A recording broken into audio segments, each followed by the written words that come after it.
Anoche estábamos hablando de lo que está pasando en Oriente Medio y dijiste que quizá atacarían a Irán. Podría ser. Estábamos comentando las distintas posibilidades. Una era la negociación o algún tipo de acuerdo.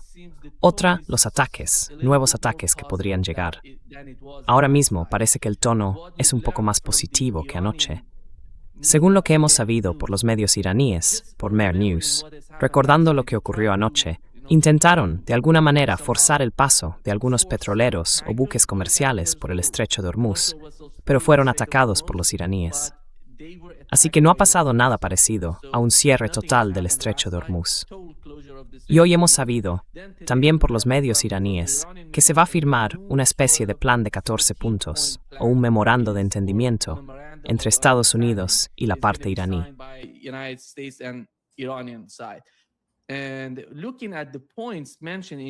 Y si miramos los puntos mencionados en este memorando, básicamente es el mismo plan de 14 puntos o de 10 puntos que Irán había preparado antes. Lo que supimos anoche por fuentes iraníes es que dijeron que en las 2 últimas semanas prepararon el texto y lo enviaron a Estados Unidos. Estados Unidos intentó añadir algunos puntos más o modificar algunos de los puntos del plan iraní. Entonces Irán dijo que no. Después tuvimos el ataque al Líbano, luego el ataque a Irán y después la respuesta iraní. Entonces Estados Unidos envió una delegación catarí a Irán, diciendo que básicamente estaban de acuerdo con el mismo texto que Irán les había enviado. Van a eliminar esas modificaciones o los puntos adicionales que intentaron imponer al texto. Así que aquí estamos, y esto es lo que informó la agencia Mer News. El alto el fuego permanente e inmediato de la guerra en todos los frentes, incluido el del Líbano. El mismo punto que ya habíamos visto en el plan de 10 puntos. Exacto. Vamos a empezar. Larry, adelante, ¿cómo entiendes lo que está pasando? ¿Has visto? ¿Han enumerado los 14 puntos? Sí. ¿Los tienes ahí delante? ¿Puedes leerlos? Sí. La razón por la que lo pregunto es que este periódico de derechas en Israel, Israel dice que Irán ha aceptado entregar su uranio enriquecido. No me lo creo ni por un segundo. Acabo de enviarlo, Larry. Acabo de enviarlo. ¿En Telegram? Sí. Ah, vale. Déjame echar un vistazo. Sí, mira, sé por amigos en el ejército que, aunque no estoy seguro del momento exacto, ayer Estados Unidos iba a llevar a cabo unas operaciones descritas como ataques muy limitados dirigidos al estrecho de Hormuz, pero con instrucciones muy estrictas de no golpear lo que llaman objetivos de doble uso, como puentes, centrales eléctricas, líneas de alta tensión y cosas así. Es decir, objetivos que pueden tener un uso militar o civil, y que eso iba a durar entre 3 y 4 días. Ahora bien, después de eso, o no sé si fue antes o después, Trump sale y dice, estamos a punto de firmar este acuerdo de paz. Vale. Entonces, si dieron la orden de detener la operación,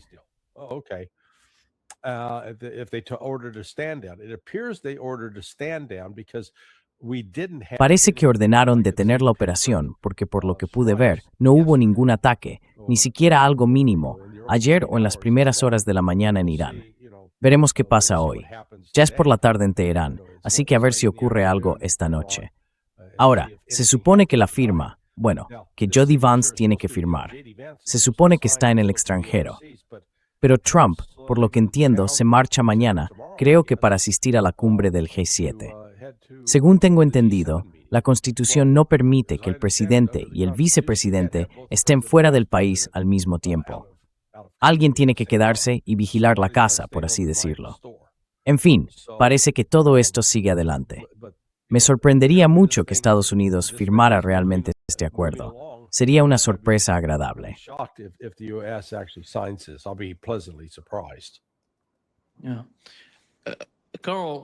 Sí, Cal. Este es el primer punto. Un alto el fuego permanente e inmediato en todos los frentes, incluido el Líbano. Hace apenas unos momentos hemos sabido que los israelíes están emitiendo una especie de comunicado de evacuación en la parte sur del Líbano. Quieren bombardear algunas ciudades o pueblos del sur.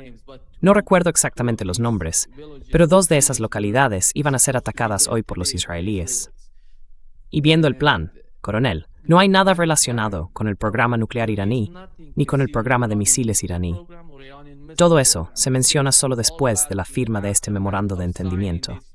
Pero el primer punto, creo, es el más importante.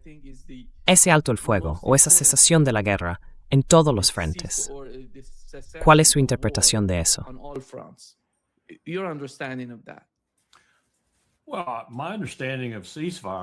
Bueno, mi comprensión de lo que es un alto el fuego o el fin de la guerra en todos los frentes es que se para. Ya sabes, se para. Se da la orden y se para. Hemos visto en el pasado que no lo entienden y parece que nosotros tampoco entendemos bien qué significa un alto el fuego. Y Bibi Netanyahu ha demostrado que él no entiende lo que significa. De hecho, aprovecha los altos el fuego de forma retorcida para causar más daño del que estaba causando antes de que se declarara el alto el fuego. Así que, ¿cómo se hace lo que se acaba de proponer? No tengo los puntos delante, pero me dijiste cuál era el primero.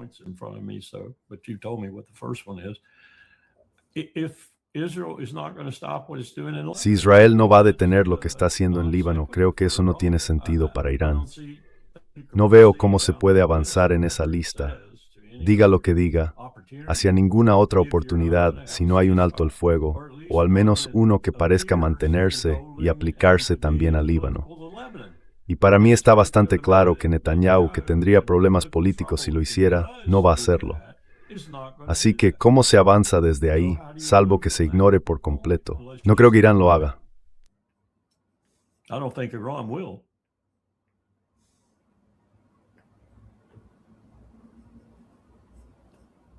Creo que tienes el micrófono por the silence hervor. El segundo punto, Larry, tiene que ver con el compromiso de Estados Unidos, con la no violencia, la no injerencia en los asuntos internos de Irán y el respeto a su soberanía.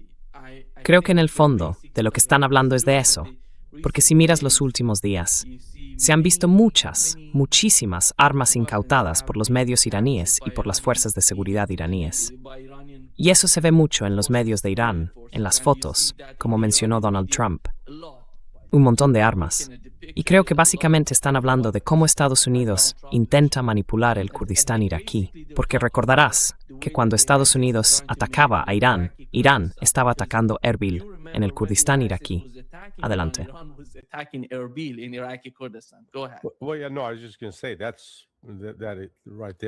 Bueno, sí, no. Lo que iba a decir es que eso explica, ya sabes, tuvimos 3 o 4 ataques consecutivos.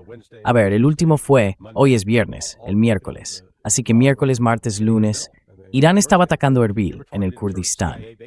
Estaban apuntando, estoy seguro, a bases de la CIA, en las que la CIA estaba implicada activamente, proporcionando armas, apoyo y entrenamiento, porque iban a infiltrar a esos grupos para llevar a cabo ataques contra las fuerzas de seguridad iraníes.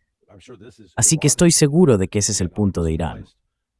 De nuevo, me sorprendería si esos 14 puntos que ha publicado la agencia oficial iraní se mantienen. Si eso ocurre, sería asombroso, porque sería básicamente una declaración de rendición por parte de Estados Unidos. Y no veo cómo Trump, porque está, digamos, casi bajo amenaza de los elementos sionistas, podría aceptar algo así. Pero va a hacer falta ese acuerdo para detener esta guerra. Así que bueno, ya veremos.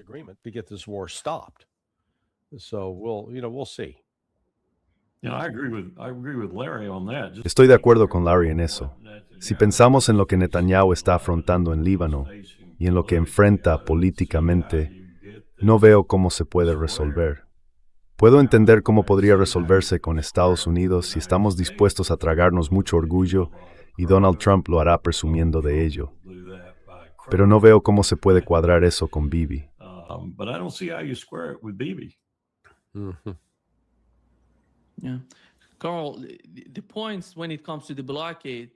Carl, en cuanto al bloqueo, coronel, el bloqueo de Estados Unidos y el bloqueo iraní del estrecho de Hormuz. En este plan, según lo que veo aquí, las dos partes deciden retirarse o reabrir el estrecho, Estados Unidos e Irán, en un plazo de 30 días. Pero el estrecho de Hormuz quedaría bajo control iraní, bajo lo que llaman una disposición iraní en el estrecho de Hormuz. Creo que, ¿cómo va a influir eso en la región? Porque Donald Trump dijo que muchos de los países de la zona estaban intentando, Emiratos Árabes Unidos, Qatar y Arabia Saudí. Hoy mismo hemos sabido que uno de los países del Golfo Pérsico, uno de los del Consejo de Cooperación del Golfo, no prohibió a Israel usar su espacio aéreo durante el combate, cuando Israel quería atacar a Irán. Yo creo que fue Arabia Saudí. Arabia Saudí no dejó que él usara su espacio aéreo. Coronel, adelante. Well, you're saying something that I think is absolutely essential if Trump is to weasel his way out of this in its most direst consequences, and those are the economic consequences. So all he's doing there is saying, I recognize that Iran can keep the strait open and ships can flow through it if I'll just stop doing what I'm doing and allow them to do it. That's the basic principle here, I think. And I can solve what might become over the summer my biggest problem. And that is the economic effects of the strait being not necessarily closed, but in the hands of Iran exclusively for whatever ships it wants to pass through, or even more importantly, whatever ships it doesn't want to pass through. So this is the big deal for Trump, I think. This is what's going to haunt him all the way into September, dramatically so if he lets it go on that long. So I can understand that that would be part of it, but I don't understand the mechanics of it. I'd have to see it to see if it's going to work. Yeah. Sí, con Larry. El otro punto es la retirada de las fuerzas estadounidenses de los alrededores de Irán. Eso significa que los países del Consejo de Cooperación del Golfo, todos esos grandes y bonitos bases que Donald Trump dijo que iban a estar ahí, ¿cómo se va a entender eso? Y ya ha ocurrido. And it already happened? Yeah. Yeah, no, look, this Sí, no, mira, esa ha sido la posición de Irán desde el principio. Y si es cierto que Trump por fin va a aprobarlo, hay que entender que lo único que están firmando es un memorando de entendimiento. Es decir, un compromiso verbal de que van a intentar hacerlo, pero no tiene fuerza legal. Y además, se puede revertir fácilmente si Trump recibe suficiente presión. Y no hay que descartar que Israel intente llevar a cabo alguna operación de bandera falsa para que parezca que Irán ha violado el acuerdo y así justificar que se reanuden los ataques contra Irán. Sí, mira, no creo que estemos fuera de peligro todavía. Ojalá lo estuviéramos. I don't think we're out of the woods on the I wish we were, but one of the other sort of data. Pero ya sabes, otro dato que hay que tener en cuenta, aunque no sea público, es que por lo que entiendo, los directivos de las grandes compañías petroleras le dijeron a Trump, oye, vas a tener una gran interrupción en el suministro de combustible si no resuelves lo que está pasando en el estrecho de Hormuz y en el Golfo Pérsico. Y claro, si esto se alarga 30 o 45 días más, vamos a ver subidas de precios muy fuertes, no solo aquí, en Estados Unidos, sino en todo el mundo. Eso va a alterar aún más la economía y será un golpe devastador para las esperanzas republicanas de cara a las elecciones de mitad de mandato. Ya están bastante mal, pero esto lo empeoraría todavía más.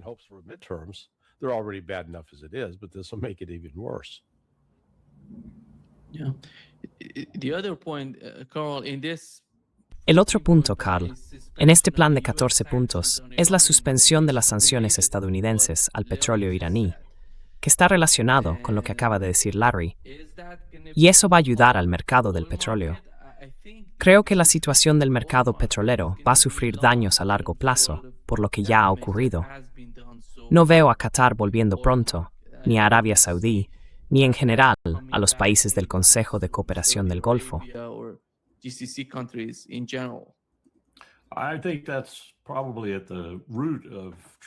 Creo que eso está probablemente en la raíz de la ansiedad de Trump, por así decirlo. Como dije antes, son las repercusiones económicas de todo esto y está empezando a entenderlo. Espero que le estén informando bien sobre el tema. Y él quiere... Mi duda es si esto es una táctica para ganar tiempo, una táctica de demora durante la cual intentará reagrupar fuerzas, quizá conseguir algo de alivio económico, poner en marcha algunos barcos, mover un poco de petróleo y luego volver a su comportamiento habitual.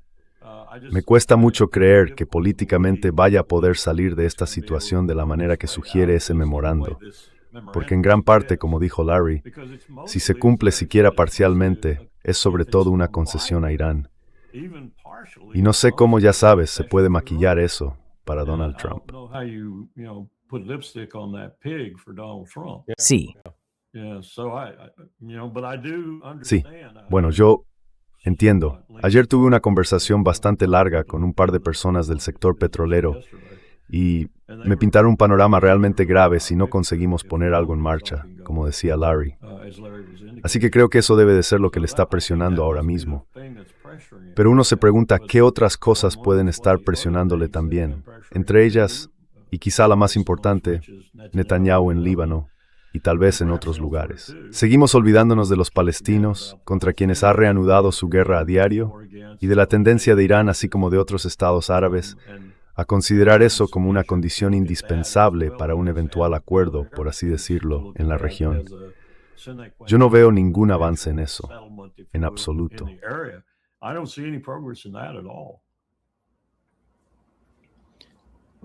Israel está ejerciendo, según informó CNN, presión, Larry, sobre Donald Trump y sobre Estados Unidos para que no liberen 24.000 millones de dólares de activos iraníes congelados, que forman parte de este plan de 14 puntos. Right. Vale, ¿dice esa cifra de forma explícita? Sí, de acuerdo, explícitamente sí. Vale. No sé si Israel va a tener algo que ver con los activos congelados si Donald Trump decide hacerlo. Así que dime, Larry, con lo que hemos visto hasta ahora, ¿crees que lo va a hacer o ya ha hecho parte de ello? No, actually, look, no, mira, sinceramente no veo cómo Donald Trump podría aceptar esos 14 puntos, porque se vería como una humillación total. Y si los aceptara, los neoconservadores y los sionistas probablemente lo matarían. Y lo digo literalmente. Eso sería reconocer un fracaso absoluto de la política estadounidense hacia Irán. Y fíjate, las exigencias de Irán no son irracionales, porque básicamente lo que están diciendo es, dejad de atacarnos económicamente, dejad de atacarnos militarmente, dejad de atacarnos diplomáticamente, simplemente dejadnos en paz, y nosotros caos. just leave us alone and we'll leave you alone. And, the one thing that Israel would be demanding out of Y bueno, lo que Israel exigiría de todo esto sería el cese inmediato del apoyo iraní a Hezbollah.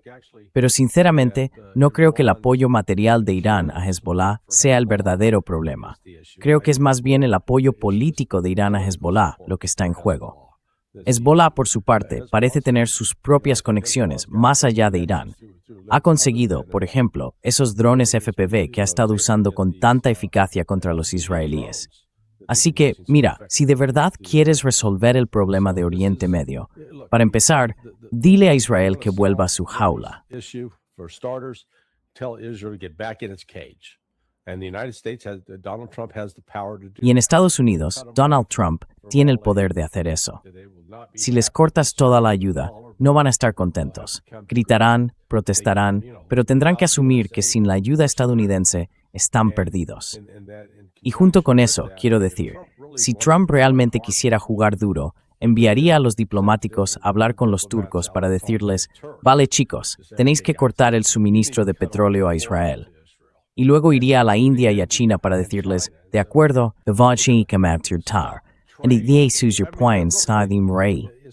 también Paris, la India, incluso China, incluso Turquía y Rusia. Even Turkey. and Russia. Yeah. Turquía, Larry. Turquía es muy importante. Carl, adelante. Creo que la combinación de Irán y Turquía pondría una enorme presión sobre Israel, tanto militar como económica, si lo hicieran. Yeah. I'm reaching in and grabbing a Verás, estoy recurriendo a una especie de respuesta diplomática, por así decirlo. Estoy haciendo de diplomático, y digo, si yo estuviera enfrentando esta situación ahora mismo, tendría una conversación muy seria con Bibi y probablemente con sus posibles sucesores. Y les diría, probemos esto, veamos qué pasa si os retiráis del Líbano. si os retiráis completamente del Líbano, bajo un acuerdo que yo negociaría tanto con el gobierno libanés como con Hezbollah, para que no os ataquen si lo hacéis, y veamos qué ocurre. En otras palabras, aplicar un alto el fuego real, sin posibilidad inmediata de que se reanuden las hostilidades por parte de Israel, porque ya no estarían allí. Ahora bien, no creo ni por un segundo que Netanyahu caiga en eso. Tampoco creo que lo hagan quienes le sustituyan, y creo que va a ser sustituido. Pero si se ejerciera la presión necesaria, probablemente se podría lograr.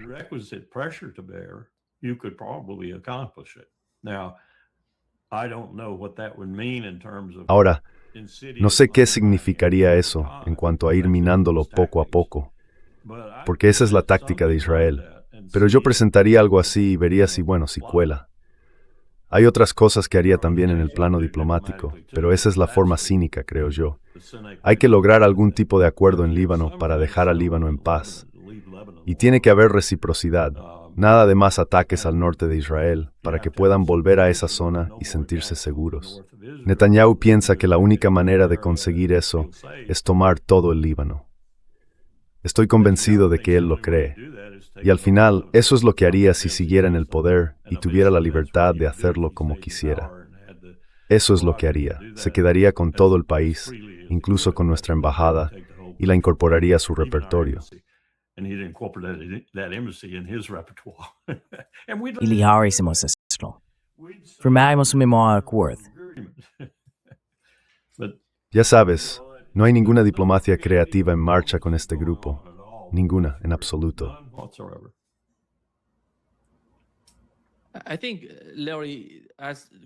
Creo, Larry, como acaba de mencionar el coronel, que hay dos maneras de tratar con Benjamin Netanyahu.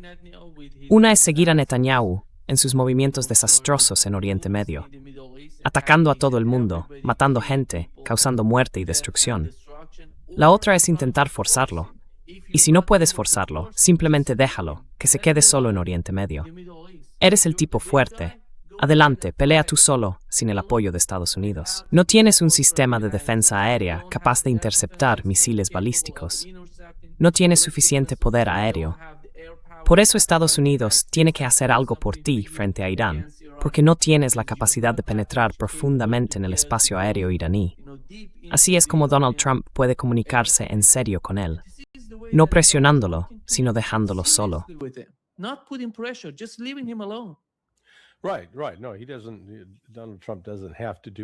Sí. No, Donald Trump no tiene que hacer nada activo, más que simplemente parar lo que estamos haciendo. Lo mismo en Ucrania. Solo dejarlo. Eso bastaría para avanzar mucho hacia el fin de todo esto. Por eso digo que en realidad Estados Unidos sigue siendo el gran facilitador de todo esto. Y bueno, ya sabes, veo en los medios que dicen, ahora la paz está cerca, ahora esto va a pasar. No, pues no lo veo. Ojalá pasara, como he dicho, porque creo que lo que Ron ha planteado son posiciones bastante razonables.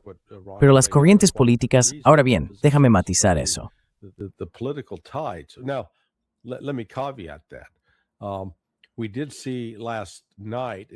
Anoche vimos en el Congreso, en la Cámara de Representantes, que se negaron a renovar la sección 702.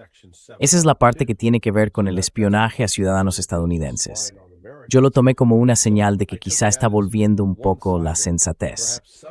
Ya sabes, varios republicanos se unieron a los demócratas para votar en contra y acabar con eso. Y debía haberse acabado. Pero bueno, no estoy del todo seguro de que eso se extienda al ámbito de la política exterior en lo que respecta al apoyo a Israel. Aún así, creo que los israelíes han agotado un poco su bienvenida en Estados Unidos. El viento claramente está empezando a cambiar en su contra.